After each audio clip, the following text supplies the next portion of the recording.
আসানসোল দক্ষিণের বিজেপি প্রার্থী অগ্নিমিত্রা পালকেও আমরা এই মুহূর্তে টেলিফোন লাইনে যোগাযোগ করতে পেরেছি। অতনু, তোমার প্রশ্ন। অগ্নিমিত্রাদি, প্রথমেই আপনার কাছে জানতে চাইবো যে আগের বারের থেকেও এবারে কি আপনি বেশি আত্মবিশ্বাসী আসানসোল দক্ষিণ কেন্দ্রে দাঁড়ানোর পর? অবশ্যই, কারণ কি প্রথমবার যখন আমাকে পার্টি প্রার্থী করেছিলেন তখন তো কোনো কাজের এক্সপিরিয়েন্স আমার ছিল না, শুধু 1 বছরের মহিলা মোর্চার সভানেত্রী। এবারে আমি 5 বছরের প্রচুর কাজ করতে পেরেছি। কাজ করে মানে এমএলএ ফান্ড থেকে তো অবশ্যই নিজস্ব ইনিশিয়েটিভেও অনেক কাজ করেছি। সব থেকে বেশি আমি হচ্ছে সেখানকার মেয়ে, আমি পাড়ার মেয়ে, বাড়ির মেয়ে। তো সেখানে মানে আসানসোল দক্ষিণের মানুষের কাছে আমি প্রার্থীটা পরে, আগে হচ্ছে পরিবারের মেয়ে। সুতরাং আবেগ, ভালোবাসা সবকিছুই, এবং সেই আশাতে ডেফিনেটলি আমার এই আত্মবিশ্বাস যে ডেফিনেটলি আমি আগের থেকে বেশি ভোটে জিতবো। অগ্নিমিত্রাদি, এবারে মানে বিজেপির প্রার্থী তালিকা এখনো পর্যন্ত যা বেরিয়েছে তাতে সব থেকে বড় চমক বিধানসভায় আপনাদের দলনেতা শুভেন্দু অধিকারী। তিনি যেরকম নন্দীগ্রাম থেকেও তার নাম ঘোষণা করা হয়েছে, একই সঙ্গে মুখ্যমন্ত্রীর কেন্দ্র ভবানীপুর থেকেও তার নাম ঘোষণা করা হয়েছে। 2021-এর ভোটে শুভেন্দু অধিকারী মুখ্যমন্ত্রী মমতা বন্দ্যোপাধ্যায়কে নন্দীগ্রাম থেকে হারিয়েছিলেন।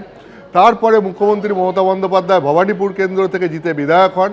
এবারে শুভেন্দু অধিকারী নন্দীগ্রামের পাশাপাশি ভবানীপুর কেন্দ্র থেকেও প্রার্থী হচ্ছেন এবং সম্ভবত ভবানীপুর কেন্দ্রে আবার গতবারে নন্দীগ্রামের মতো এবার মুখ্যমন্ত্রীর সঙ্গে বিরোধী দলনেতা সরাসরি লড়াই দেখা যেতে পারে। আমরা সেটাই এক্সপেক্ট করব। আমাদের সম্মানীয় বিরোধী দলনেতা শুভেন্দু অধিকারী মহাশয় যে চ্যালেঞ্জটা ছুড়ে দিয়েছিলেন মুখ্যমন্ত্রীকে, আপনি যেখানেই দাঁড়ান আমি সেখানেই আপনাকে হারাবো, আশা করব মুখ্যমন্ত্রী সেই চ্যালেঞ্জটা অ্যাকসেপ্ট করেছেন, যদিও বা কখনো ফর্মালি বলেননি।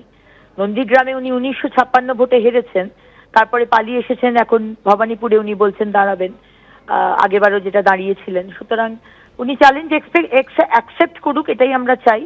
কিন্তু হার নিশ্চিত, আমাদের বিরোধী দলনেতা নন্দীগ্রামেও জিতবেন, ভবানীপুরেও জিতবেন। ভবানীপুর আমাদের ডক্টর শ্যামাপ্রসাদ মুখার্জি, আমাদের পার্টির স্রষ্টা, যার জন্য আমরা আজকে পশ্চিমবঙ্গ পেয়েছি।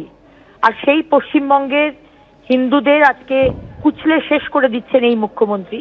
তৃণমূলের কি বলবো, শেষ অবশ্যম্ভাবী। এখানে বাংলার মানুষ ডিসিশন নিয়ে নিয়েছে, সিদ্ধান্ত নিয়ে নিয়েছে। ধন্যবাদ আপনাকে। আমরা এই মুহূর্তে টেলিফোন লাইনে যোগাযোগ করেছি শিলিগুড়ির বিজেপি প্রার্থী শঙ্কর ঘোষ আমাদের সঙ্গে টেলিফোন লাইনে রয়েছেন এবং অতনু হালদার আমাদের প্রতিনিধি রয়েছেন। অতনু, তোমার প্রশ্ন। দেখুন, আপনাকে প্রথমেই যেটা জানতে চাইবো সেটা হচ্ছে আপনি নিজে প্রার্থী হয়েছেন, কিন্তু এবারে আপনি বিধানসভায় সর্বক্ষণ যে বিরোধী দলনেতার সঙ্গে থাকেন, সেই বিরোধী দলনেতা দুটি কেন্দ্র থেকে প্রার্থী হলেন, একটি নন্দীগ্রাম তার পুরনো কেন্দ্র এবং ভবানীপুর মুখ্যমন্ত্রীর কেন্দ্র। কি বলবেন? দেখুন, এটা ভারতীয় জনতা পার্টির সর্বভারতীয় নেতৃত্ব, প্রদেশ নেতৃত্বের যে আমাদের রাজনৈতিক যে কৌশল, সেই কৌশলের অঙ্গ হিসেবেই তারা এই সিদ্ধান্ত নিয়েছেন বলে ব্যক্তিগতভাবে আমি মনে করি। কারণ এই সিদ্ধান্ত নেওয়ার যে জায়গা, সেই জায়গার অন্তর্গত আমি নই নেতৃত্ব বা কার্যকর্তা হিসাবে। তবে আমি ব্যক্তিগতভাবে খুব খুশি, তার কারণ আমাদের রাজ্যের বর্তমান মুখ্যমন্ত্রী, যাকে প্রাক্তন মুখ্যমন্ত্রী করবার শপথ আমরা নিয়েছি, গত 2021-এর নির্বাচনে নন্দীগ্রামে মাননীয় বিরোধী দলনেতা বর্তমানে যিনি রয়েছেন শুভেন্দুদার কাছে তিনি পরাস্ত হয়েছিলেন। পরবর্তীকালে কম্পার্টমেন্টাল মুখ্যমন্ত্রী হয়ে তিনি বিধানসভায় প্রবেশ করেছিলেন। শুভেন্দুদা বারবার করে একটি কথা বলেছিলেন যে ভবানীপুরেই ওনাকে হারাবো, ওনার জায়গায়। ফলে নন্দীগ্রামে হারিয়েছেন, এবার ভবানীপুরেও উনি হারাবেন, এই বিশ্বাস আমরা রাখি। শঙ্করবাবু, ঠিকই 1956 ভোটে 2021 সালের নির্বাচনে শুভেন্দু অধিকারী মমতা বন্দ্যোপাধ্যায়কে পরাজিত করেন এবং তারপরে মমতা বন্দ্যোপাধ্যায় ভবানীপুর কেন্দ্র থেকে জিতে বিধায়ক হন। এখন আপনার কাছে আমার যেটা প্রশ্ন, আমরা দেখছিলাম শুভেন্দু অধিকারী বিগত কয়েক মাস ধরেই নিয়মিত ভবানীপুর কেন্দ্রে যাতায়াত করছিলেন এবং সেখানে মাঝে মধ্যে প্রচারও করছিলেন তিনি। তার মানে এটা কি একটা মানে পুরনো কৌশলই ছিল যে ভবানীপুর থেকে মুখ্যমন্ত্রী মমতা বন্দ্যোপাধ্যায়কে নন্দীগ্রামের মতনই একটা ফাইট দেওয়া হবে? দেখুন, রাজনীতি একটা চলমান প্রক্রিয়া। নদীতে যেরকম জল ভেসে যায়, একই জায়গায় দাঁড়িয়ে আপনি ডুব দিলেও একই জলে আপনার মাথার চুল ভিজবে না।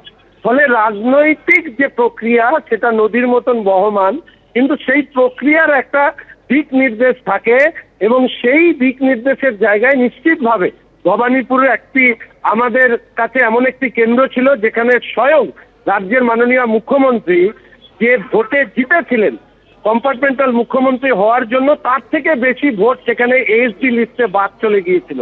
ফলে স্বাভাবিকভাবেই এই ক্ষেত্রে এই সামগ্রিকভাবে এই বিষয়গুলো উপাদান হিসাবে এসছে। তবে আবার বলছি, যেখান থেকে প্রার্থী ঘোষণা করা হয়, ঠিক করা হয়, সেই অংশের আমি যেহেতু কার্যকর্তা নই, ফলে আমার পক্ষে বিশদে এই ব্যাপারে উত্তর দেওয়াটা আমার পক্ষে একটু সমস্যার বলেই আমি মনে করি।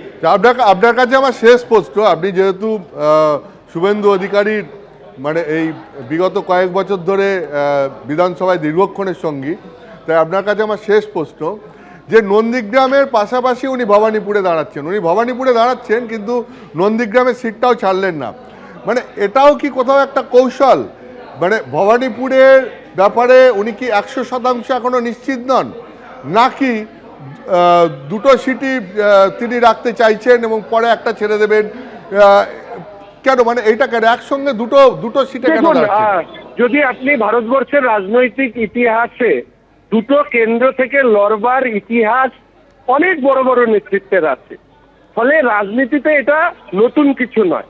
এবং তারা এরকমও আমরা দেখেছি যে দুটি কেন্দ্রেই জয়ী হয়ে একটিতে থেকেছেন, অন্যটিতে তিনি ছেড়ে দিয়েছেন। ফলে এটা কোনো ব্যতিক্রমী বা আগে কখনো হয়নি সেরকম কোনো সিদ্ধান্ত নয়, বরঞ্চ একজন মুখ্যমন্ত্রী হলেন যার দল 200-র বেশি আসন পাওয়ার পরে তিনি হেরে গিয়েছিলেন যে দলের কাছে, যে ব্যক্তির কাছে, তিনি পরবর্তী নির্বাচনে তার রাজনৈতিক কৌশল প্রয়োগ করবার ক্ষেত্রে এই ধরনের যদি সিদ্ধান্ত গ্রহণ করে সেটা বাস্তবের সঙ্গে সঙ্গতিপূর্ণ। আর আমি শেষ কথা এইটুকু বলবো, আপনি যে প্রশ্নগুলো করেছেন, এই নির্বাচন কোনো রাজনৈতিক লড়াই নয়, এই নির্বাচন আমাদের কাছে পশ্চিমবঙ্গের সভ্যতা, কৃষ্টি, সংস্কৃতির রক্ষার লড়াই। রাজ্যের মাননীয় মুখ্যমন্ত্রী পশ্চিমবঙ্গের সংখ্যাগুরু সনাতনীদের হুমকি দিচ্ছেন যে 1 মিনিটে আপনাদের 12টা বাজিয়ে দিতে পারে একটি কমিউনিটি আমি না থাকলে। ফলে পশ্চিমবঙ্গবাসীকে ঠিক করতে হবে যে আমরা কি বা সেকেন্ড ক্লাস সিটিজেন হয়ে পশ্চিমবঙ্গে বাস করব, নাকি রবীন্দ্র নজরুলের যে গর্বে গর্বিত বাঙালি, পশ্চিমবঙ্গের বাঙালি যার অন্তরাত্মা আজও ক্রন্দনরত, সে আরজি কর নিয়ে হোক, সে 26,000 শিক্ষকের চাকরি চুরি নিয়ে হোক, সে শিক্ষামন্ত্রীর জেলে যাওয়া নিয়ে হোক, সে সিন্ডিকেট রাজ হোক, পশ্চিমবঙ্গের বাঙালির যে মনন সেটা যে কাঁদছে, সেই কান্নাকে মুছে দিয়ে পশ্চিমবঙ্গের বাঙালির মনের দেওয়ালে আমরা নতুন পশ্চিমবঙ্গের ভোর নিয়ে আসবো এই 2026-এর নির্বাচনে, একথা আপনাদেরকে আমি দিতে পারি। ধন্যবাদ আপনাকে। এবিপি আনন্দ, এগিয়ে থাকে, এগিয়ে রাখে।